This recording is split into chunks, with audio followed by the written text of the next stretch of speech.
Agnes Grey by Anne Bronte. Chapter 5. The Uncle.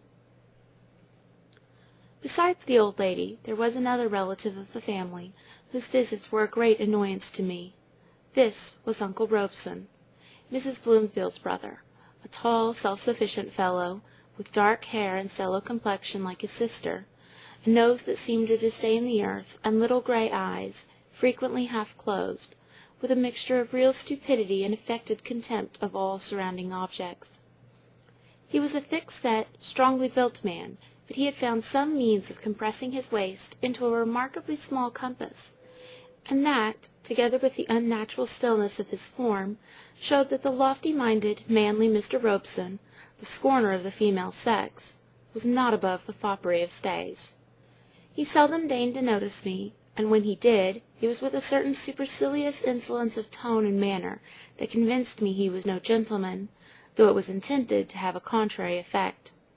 But it was not for me I disliked his coming, so much as for the harm he did the children, encouraging all their evil propensities, and undoing in a few minutes the little good it had taken me months of labour to achieve. Fanny and little Harriet he seldom condescended to notice, but Marianne was something of a favourite. He was continually encouraging her tendency to affectation, which I had done my utmost to crush, talking about her pretty face, and filling her head with all manner of conceited notions concerning her personal appearance, which I had instructed her to regard as dust in the balance compared with the cultivation of her mind and manners, and I never saw a child so susceptible of flattery as she was. Whatever was wrong in either her or her brother, he would encourage by laughing at, if not by actually praising. People little know the injury they do to children by laughing at their faults, and making a pleasant jest of what their true friends have endeavoured to teach them to hold in grave abhorrence. Though not a positive drunkard, Mr. Robson habitually swallowed great quantities of wine, and took with relish an occasional glass of brandy and water. He taught his nephew to imitate him in this to the utmost of his ability, and to believe that the more wine and spirits he could take, and the better he liked them, the more he manifested his bold and manly spirit, and rose superior to his sisters. Mr. Bloomfield had not much to say against it, for his favourite beverage was gin and water, of which he took a considerable portion every day, by dint of constant sipping, and to that I chiefly attributed his dingy complexion and waspish temper. Mr. Robson likewise encouraged Tom's propensity to persecute the lower creation, both by precept and example.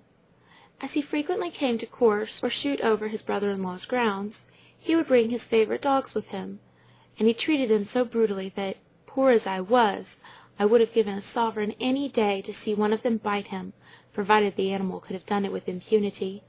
Sometimes, when in a very complacent mood, he would go a-bird's nesting with the children, a thing that irritated and annoyed me exceedingly, as, by frequent and persevering attempts, I flattered myself I had partly shown them the evil of this pastime, and hoped, in time, to bring them to some general sense of justice and humanity. But 10 minutes' bird-nesting with Uncle Robson, or even a laugh from him at some relation of their former barbarities, was sufficient at once to destroy the effect of my whole elaborate course of reasoning and persuasion. Happily, however, during that spring, they never but once got anything but empty nests or eggs, being too impatient to leave them till the birds were hatched. That once, Tom, who had been with his uncle into the neighbouring plantation, came running in high glee into the garden, with a brood of little callow nestlings in his hands. Marianne and Fanny, whom I was just bringing out, ran to admire his spoils, and to beg each a bird for themselves. "No, not one," cried Tom. "They're all mine. Uncle Robson gave them to me. 1, 2, 3, 4, 5. You shan't touch one of them. No, not one for your lives," continued he, exultingly, laying the nest on the ground and standing over it with his legs wide apart, his hands thrust into his breeches pockets, his body bent forward, and his face twisted into all manner of contortions in the ecstasy of his delight. "But you shall see me fettle 'em off. My word, but I will wallop 'em. See if I don't now. By gum, but there's rare sport for me in that nest." "But, Tom," said I shall not allow you to torture those birds. They must either be killed at once, or carried back to the place you took them from, that the older birds may continue to feed them." But you don't know where that is, madam. It's only me and Uncle Robson that knows that. But if you don't tell me, I shall kill them myself, much as I hate it. You daren't touch them for your life, because you know Papa and Mamma and Uncle Robson would be angry. Ha ha! I've caught you there, miss. I shall do what I think right in a case of this sort without consulting anyone. If your Papa and Mamma don't happen to approve of it, I shall be sorry to offend them, but your Uncle Robson's opinions, of course, are nothing to me. So saying, urged by a sense of duty, at the risk of making both myself sick and incurring the wrath of my employers, I got a large flat stone that had been reared up for a mouse-trap by the gardener. Then, having once more vainly endeavoured to persuade the little tyrant to let the birds be carried back, I asked what he intended to do with them. With fiendish glee he commenced a list of torments, and while he was busied in the relation, I dropped the stone upon his intended victims and crushed them flat beneath it. Loud were the outcries, terrible the execrations, consequent upon this daring outrage. Uncle Robson had been coming up the walk with his gun, and was just then pausing to kick his dog. Tom flew towards him, vowing he would make him kick me instead of Juno.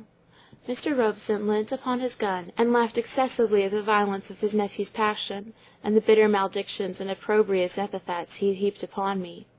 "Well, you are a good 'un," exclaimed he at length, taking up his weapon and proceeding towards the house. "Damme, but the lad has some spunk in him, too. Curse me, if ever I saw a nobler little scoundrel than that. He is beyond petticoat government already. By God, he defies mother, granny, governess, and all. Ha, ha, ha! Never mind, Tom. I'll get you another brood to-morrow."